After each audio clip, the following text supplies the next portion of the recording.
Now I'm going to take you into a more ideal flow. It's more complex. What we're doing here is we're going to partition the world into a manufacturing domain or production and a distribution domain that is about moving goods around. We'll suggest Chen, your group, Asia, is all responsible for the production domain. We'll say Dave's group is ops. He's responsible for the movement of goods around, finished goods. Let me begin with a story. The first story would be that a monthly purchase order gets generated, which represents demand, right? Which very much emulates that today. That probably sits in Dave's area. He's generating it. But once that purchase order gets in this world, we're actually asking Chen's group to take responsibility for it, to work with the ODMs and so forth, to assist in the production process. Now, I'm going to quickly go down and jump to here. Okay.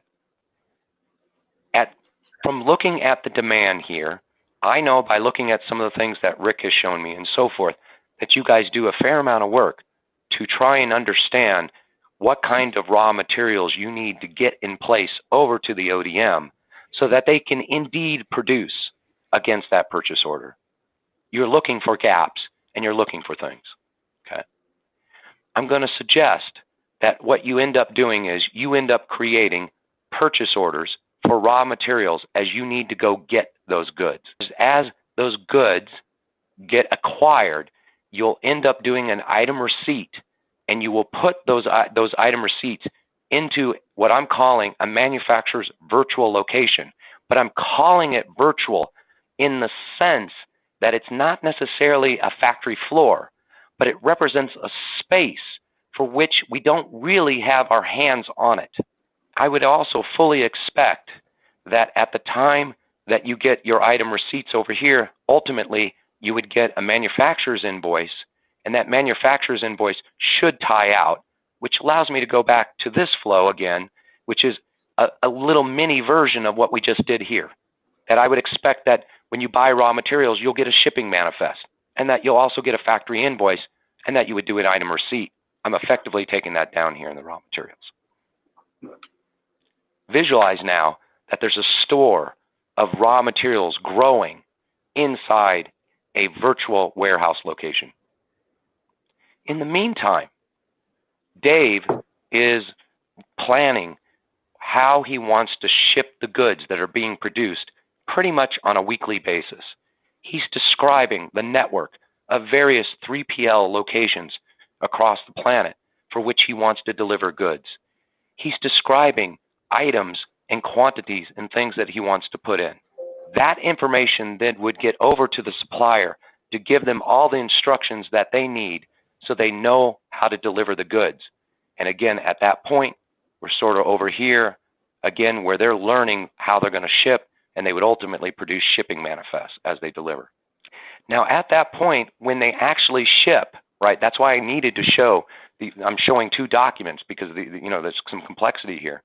As the shipping, as we get the shipping manifest, we're going to go ahead and do an item receipt, and we're going to describe all the items that are in there and describe an ultimate location that Dave is trying to get them to. But we're going to move them into this warehouse right here.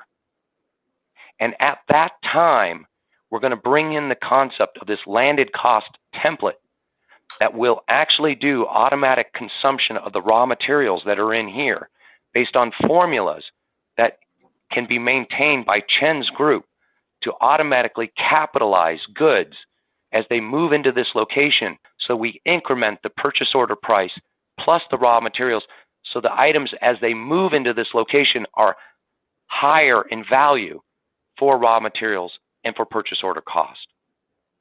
Likewise, at the same time, I would expect, given we're in this flow right here, I would expect the factory to send an invoice to us, right? And hence, I'm right here. I'm expecting the factory to send a manufacturing bill that should be able to reference this, and of course, reference this. Now, if you can visualize all that, basically Chen, your team, is responsible to get everything in this warehouse and in that, or that virtual warehouse, that location. And it will actually, our goods cost at that point in time includes raw material and includes the purchase order price. And the goods are now sitting there. That could be at the dock. Now, at this very same time that that's happening, Dave steps in and he begins to try and understand the freight containers that are going on along the carriers and understanding the vessels. At that point, he starts to take apart all those items, because even though they delivered it, it may take 4 containers for this delivery to be able to understand how they're going to move it, right? Even though it's even all maybe going to Los Angeles or a certain 3PL, it may take 4 different containers to deliver it. No problem. As we do that, all the freight containers started to get described that indicate how the items have been partitioned with the carriers. So now we'll know by item, the quantities, and so forth, including there would be a vessel here as well that could get referenced. That's right over here, which basically says it's on a boat. Typically right now you're using tools like Flexport to help you see that. The constructs that you'll end up creating are transfer orders in NetSuite that reference these freight containers. And generally there will be 1 transfer order per freight container, right? And you're basically doing this, you're automatically creating an item fulfillment. You're moving the goods out of this virtual location and basically saying, I now have an item fulfillment.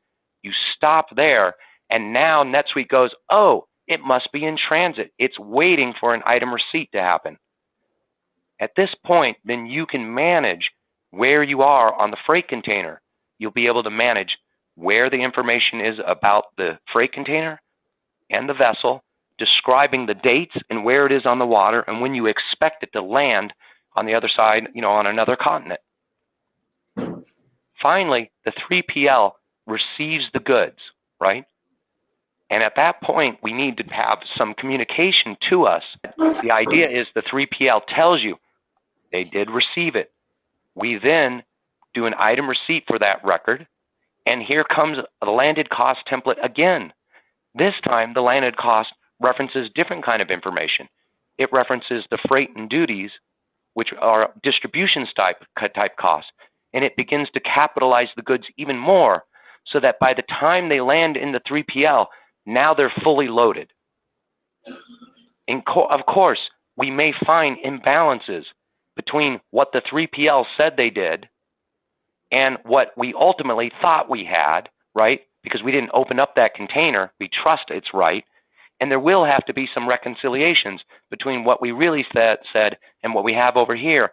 But that's the reality of trying to move through things when they're sealing a container. We have to trust it. At that point, though, of course, we have all the flows, right? We can see in transit. We have fully capitalized goods. We've partitioned the world between different parties. One party responsible for manufacturing, one party responsible for distribution. And we have the ability to track where we are on the water, our expected timing for things.